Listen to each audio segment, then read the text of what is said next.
ওদের ফেনি এখানে পৌঁছায় নাই বিদায় বা আসতে একটু লেট হয়েছে এই খাতিরে অনেক অনেক কথা বলে এই বিষয়ে আপনার সবারই আমাদের অনেস্টলি সবাই সরি চট্টগ্রামের প্রতি, কারণ সবারই আমাদের লেট হয়েছে, এটা মানতে হবে, ভুল স্বীকার করতে কোনো ইয়া নাই, দ্বিধা নাই।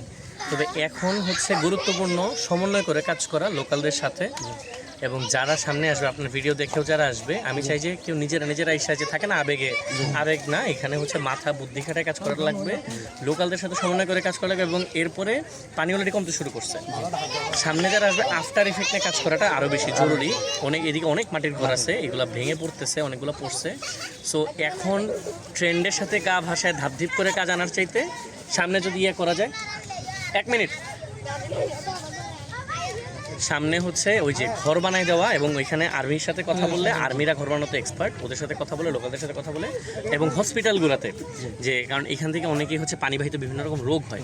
সো বন্যাতে সবসময় বাংলাদেশের আগেও যখন হয়েছে, আমরা 22 থেকে কাজ করতেছি, সামনে যখন করব যারা দেখবেন তাদের উদ্দেশ্যে বলা হচ্ছে যে আফটার ইফেক্টে কাজ করাটা বেশি জরুরি ট্রেন্ডের সাথে কাজ করার চাইতে। ওইখানে হসপিটালগুলোতে খোঁজ রাখা, তার পাশাপাশি ঘর বাড়ি যদি বানায় দেওয়া যায় তাহলে মানুষের বেশি।